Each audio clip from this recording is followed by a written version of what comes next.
कहानी की शुरुआत होती है मिकी और उसके दोस्त टीमा से, जहां इन्हें कुछ लोग बंदी बना लेते हैं। दरअसल इन दोनों के पास पैसों की तंगी थी। फिर टीमा के कहने पर मिकी ने किसी गलत आदमी से पैसे उधार लेकर बर्गर की शॉप कर ली और इनका ये बर्गर का बिजनेस ज्यादा चल नहीं पाया, इसलिए उधार के पैसे वापस नहीं कर पाए और अब इनकी जान पर बनाई है। वो आदमी इन्हें 2 हफ्ते की मोहलत देके छोड़ देता है, लेकिन अगर इस टाइम पीरियड में वो पैसे नहीं दे पाए तो वो उन्हें धरती के किसी भी कोने से ढूंढ कर मार डालेगा। वहीं हम देखते हैं लोगों ने पृथ्वी के सारे रिसोर्सेज खत्म कर दिए हैं और अब कुछ कंपनियां हैं जो ब्रह्मांड में दूसरे प्लेनेट्स पे रिसर्च कर रही है ताकि वहां ह्यूमन कॉलोनीज बनाकर लोगों को शिफ्ट कर सके। ऐसी ही एक कंपनी जिसे केनेथ मार्शल चलाता है, रिसर्च के लिए एक आइस प्लेनेट पर कुछ लोगों को लेकर जाने वाली है और अब मिकी भी इसी कंपनी का हिस्सा बनना चाहता है। वो स्पेस में जाना चाहता है ताकि जो लोग उसकी जान के दुश्मन बने हैं उनसे छुटकारा मिल सके, साथ ही उसे बहुत सारे पैसे भी कमाने हैं। बाकी सब लोगों की तरह मिकी भी एक फॉर्म भरकर काउंटर पर जमा कराता है। वहाँ बेटी लेडी फॉर्म देखकर शॉकिंग रिएक्शन देते हुए उससे पूछती है, क्या तुम सच में एक एक्सपेंडेबल बनना चाहते हो? मिकी बिना कुछ सोचे हाँ में जवाब देता है। दरअसल यहाँ कोई भी इंसान एक्सपेंडेबल नहीं बनना चाहता, लेकिन मिकी के पास दूसरा कोई रास्ता नहीं है। उसके पास कोई डिप्लोमा सर्टिफिकेट या कोई दूसरा काम करने की स्किल्स भी नहीं है,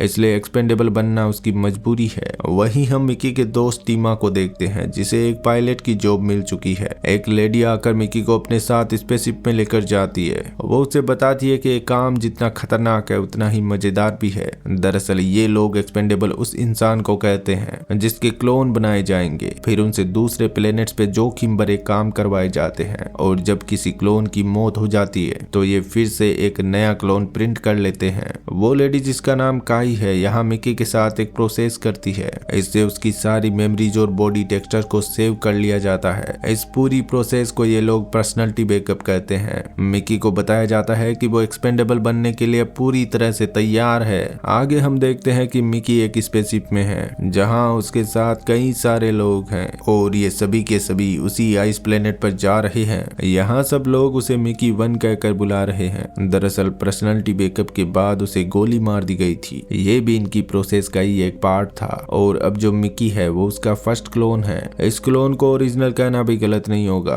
क्योंकि उसकी सारी मेमोरीज हर एक चीज वैसी की वैसी है। वहीं केनेथ मार्शल और उसकी बीबी भी यहीं इनके साथ है। मार्शल सबको बताता है कि हम अगले 4.5 साल तक इसी स्पेसशिप में सफर करने वाले हैं। हमें मिलजुल कर रहना होगा, हम सब के सब एक फैमिली हैं। अब मिकी का इस दुनिया में कोई नहीं है और यहाँ उसकी मुलाकात एक लड़की नासा से होती है। धीरे धीरे दोनों को एक दूसरे से प्यार हो जाता है और एक दूसरे के साथ हंसी मजाक में 4 साल कब निकल गए पता ही नहीं चलता। ऐसे ही टाइम निकलता गया और फाइनली वो दिन आ गया जब मार्शल अनाउंस करता है कि हम लोग आइस प्लेनेट पर पहुंच चुके हैं। सबसे पहले प्लेनेट की सतह पर मिकी 1 को भेजा जाता है ताकि वहां के वातावरण का पता लगाया जा सके। कुछ ही देर में उसको खून की उल्टियां होने लगती है। यहाँ का वातावरण इंसानों के रहने लायक बिल्कुल भी नहीं है। मिकी 1 की मौत हो जाती है और उसकी बॉडी को धधकते लावे के कुएं में फेंक कर नष्ट कर दिया जाता है। फिर से मिकी 2 बनाया जाता है जो पहले से ज्यादा बेहतर होता है, लेकिन ये भी इस प्लेनेट पे नहीं टिक पाता। ऐसे ही मिकी 3, मिकी 4 बनाते बनाते मिकी 17 तक पहुंच जाते हैं। मतलब कि अब तक 16 मिकी मारे जा चुके हैं। मिकी 17 इन सबसे बेहतर होता है। वो इस प्लेनेट पर बिना किसी परेशानी के रह सकता है। मिकी 17 के ब्लड से वैक्सीन बनाकर स्पेसशिप पे मौजूद हर एक शख्स को दे दी जाती है। अब यहाँ मौजूद हर इंसान इस प्लेनेट पे बिना किसी परेशानी के रह सकता है। आगे हम देखते हैं कि 4 लोगों की टीम बनाकर उन्हें हथियार देकर इस प्लेनेट पे रिसर्च के लिए भेजा जाता है। इन्हें एक बर्फ की गुफा दिखाई देती है। ये चारों के चारों उस गुफा के अंदर चले जाते हैं। पहले तो ये जगह बिल्कुल शांत होती है, लेकिन कुछ ही देर में वहां बर्फ से अजीब प्रकार के जीव निकलकर इन पर अटैक करने लगते हैं। उनसे पीछा छुड़ाने के लिए चारों भी गोलियां चलाने लगते हैं और इसी बीच इनकी टीम की एक लड़की ऊपर की तरफ फायर करती है जिससे ऊपर की पूरी बर्फ टूटकर नीचे गिर जाती है और बर्फ के नीचे दबने से उस लड़की की मौत हो जाती है। इस खबर से मार्शल को बहुत गुस्सा आता है। वो मिकी से कहता है, तुम्हारे होते किसी की मौत कैसे हो सकती है? तुमने उसे बचाया क्यों नहीं? मार्शल मिकी को सजा के तौर पर उसकी ड्यूटी डबल कर देता है और जब तक मिकी उस गुफा में जाकर वहां से एक कीड़े को सैंपल के लिए पकड़ कर नहीं ले आता तब तक उसे डबल ड्यूटी ही करनी पड़ेगी। ठंड में जमकर मिकी की हालत पूरी खराब हो चुकी है, फिर भी उसकी हिम्मत नहीं उस गुफा में वापस जाने की। दरअसल उसे बार बार दर्दनाक मौत मरना पसंद नहीं है। वो पहले ही 16 बार ऐसी मौत मर चुका है। वो वहीं प्लेनेट की सतह पर खड़ा होता है, तभी नीचे की बर्फ ढह जाती है और वहां पर एक गहरी खाई बन जाती है। मिकी उस खाई में गिर जाता है और अब वहां से निकल पाना बहुत मुश्किल है। तभी उसका दोस्त टीमा वहां आता है। वो कहता है तुम अभी भी जिंदा हो। मिकी सोचता है उसका दोस्त उसे वहां से निकाल लेगा, लेकिन वहां वो कीड़े निकलने लगते हैं और उसका दोस्त उसे सॉरी बोलकर वहां से चला जाता है। अब की बार छोटे छोटे कीड़ों के साथ एक बड़ा सा कीड़ा भी होता है। वो धीरे धीरे मिकी के पास आता है, लेकिन वो उसे कोई नुकसान नहीं पहुंचाता, बल्कि अपनी पूंछ से घसीटकर बाहर की तरफ ले जाने लगता है। फिर सभी कीड़े एक साथ आकर उसे धकेल कर उस गुफा से बाहर निकाल देते हैं। मिकी भी सोच में पड़ जाता है कि इन लोगों ने मुझे मारा क्यों नहीं, उल्टा मेरी हेल्प करके मुझे बाहर निकाल दिया। इधर स्पेसशिप में सब लोग सोच रहे होते हैं कि मिकी 17 मारा जा चुका है और वो लोग मिकी 18 को प्रिंट कर देते हैं। अब जब मिकी 17 अपने रूम में जाकर देखता है तो वहां 18 को देखकर डर जाता है। जब उन दोनों को असली कहानी समझ में आती है तो 18 को डर लगने लगता है कि कहीं उसको मार दिया जाएगा। वो 17 से कहता है मुझे जीना है, मैं मरना नहीं चाहता, लेकिन सरकार के नियम के अनुसार मल्टीपल क्लोन्स एक साथ नहीं रह सकते। दरअसल एक बार केनेथ मार्शल की ही कंपनी के एक डॉक्टर ने चुपके से अपने 2 क्लोन्स बना लिए। वो एक अच्छा डॉक्टर था, लेकिन साथ में एक साइको भी था, ये किसी को पता नहीं था। वो डॉक्टर जहां भी गरीब लोगों को देखता उन्हें मार डालता। उसे लगता था कि होमलेस इंसान धरती पर बोझ है। जब शहर में ऐसे लोगों के मर्डर्स की वारदातें बढ़ गई तब पुलिस ने पता लगा लिया कि डॉक्टर ने ही सबको मारा है, लेकिन कानून के मुताबिक उसी को सजा दी जा सकती है जिसने मर्डर किया हो। लेकिन यहाँ तो एक ही शक्ल के 3 आदमी थे, उनमें से किसने मर्डर किया है ये तो कोई नहीं जानता।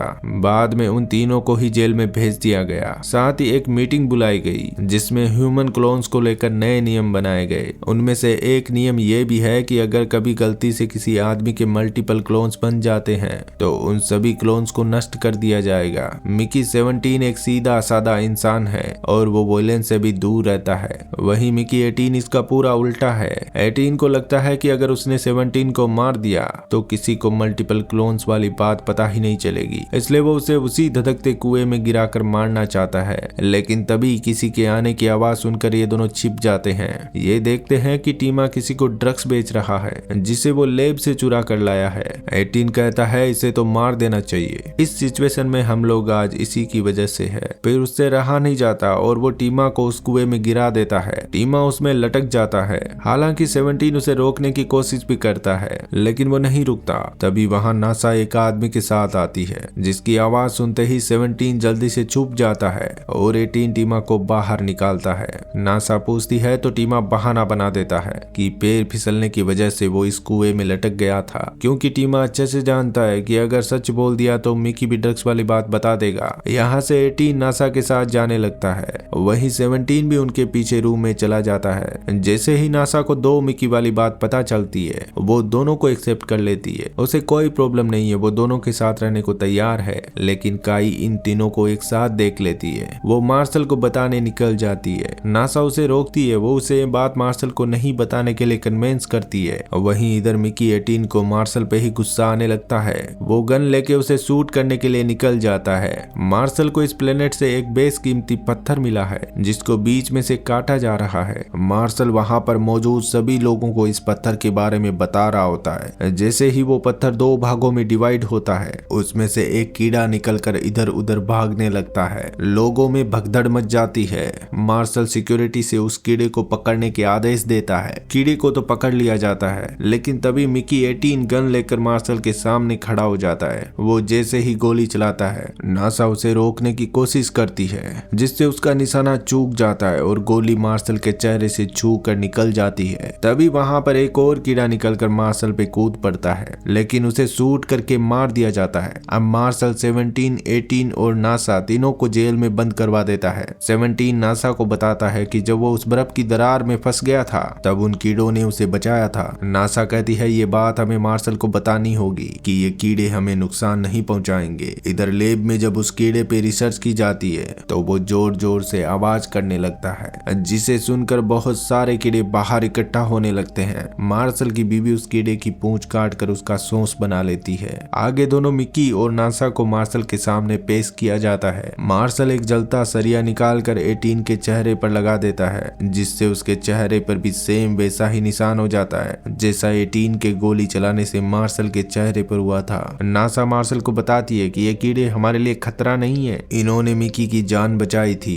मार्शल को इससे कोई फर्क नहीं पड़ता। वहाँ एक लेडी डॉक्टर भी कहती है कि ये कीड़े बहुत ही इंटेलिजेंट हैं। उस लेडी डॉक्टर ने इन कीड़ों से बात करने के लिए एक डिवाइस भी बना ली थी। मार्शल दोनों मिकी को एक लास्ट मौका देता है। वो कहता है तुम दोनों बाहर जाकर इन कीड़ों की पूंछ काट कर लाओ, जो ज्यादा पूंछ लेकर आएगा उसे मैं छोड़ दूंगा। इनकी बॉडी पर एक एक बॉम्ब लगाकर इन्हें मैदान में भेज दिया जाता है और उस बॉम्ब का ट्रिगर मार्शल के पास होता है। साथ ही वो डॉक्टर इन्हें उन कीड़ों से कम्युनिकेट करने के लिए वो डिवाइस भी देती है जो उसने बनाई थी। ये दोनों सीधा उस बड़े वाले कीड़े के पास पहुंच जाते हैं और उससे बात करते हैं। वो कीड़ा इन्हें बताता है कि हमने किसी भी इंसान को नुकसान नहीं पहुंचाया, लेकिन तुम लोगों ने हमारे एक साथी को मार डाला और दूसरे को बंदी बना के रखा है। अब हम लोग यहाँ पे किसी भी इंसान को जिंदा नहीं छोड़ेंगे। मिकी उस कीड़े को समझाता है और फाइनली ये लोग एक डील करते हैं। वो कीड़ा कहता है हमारा साथी हमें वापस लौटा दो और तुम लोगों में से किसी एक इंसान को मरना होगा, तब हम लोग यहाँ से चले जाएंगे। मिकी कैमरे की तरफ देखकर इशारे करता है। वो C3 कहना चाहता है। किसी को समझ नहीं आता, लेकिन नासा समझ जाती है कि वो उस बेबी कीड़े को लाने की बात कर रहा है, पर नासा के हाथ बंधे होते हैं इसलिए वो कुछ नहीं कर पाती। लेकिन जैसे ही मार्शल वहां से निकल जाता है, वो उसकी बीवी पर अटैक कर देती है, उसकी गर्दन तोड़ने की धमकी देती है, जिसकी वजह से सिक्योरिटी को उसके हाथ खोलने पड़ते हैं। फिर वो उस कीड़े को उठाकर मिकी की तरफ भागने लगती है। वही मार्शल दोनों मिकी को ढूंढने लगता है। जैसे ही उसे 18 दिखाई देता है, वो उस पर फायर करने के लिए कहता है। 18 बचते बचाते मार्शल की गाड़ी पे चढ़ जाता है और उसके सारे सिक्योरिटी को मार मार कर गाड़ी से नीचे फेंक देता है। अब मार्शल और 18 के बीच मारपीट होने लगती है। तभी इधर उस कीड़े को लेकर नासा 17 के पास पहुंच जाती है। 17 उसे उस बड़े कीड़े को सौंप देता है। वो बड़ा कीड़ा कहता है अभी डील पूरी नहीं हुई, तुम लोगों में से किसी एक को मरना होगा। तभी 18 जोर से चिल्लाता है और मार्शल के हाथ में लगे उस बॉम्ब के ट्रिगर को दबा देता है, जिससे बॉम्ब फट जाता है और मार्शल के साथ 18 भी वहीं मारा जाता है। अब आगे 6 महीने बाद दिखाया जाता है जब सब लोग यहीं इसी प्लेनेट पे खुशी खुशी रहने लगे हैं। सभी लोगों ने मिलकर एक कम्युनिटी बना ली है जिसकी अध्यक्ष नासा को चुना है। ह्यूमन क्लोनिंग के प्लान को हमेशा के लिए बंद कर दिया गया है। मिकी इन कीड़ों से बात करके नई नई चीजों के बारे में जानकारी ले रहा है। सब लोग यहाँ एक दूसरे के साथ प्यार मोहब्बत से रहने लगे हैं और इसी के साथ ये फिल्म यहीं पे खत्म हो जाती है। Thanks for watching.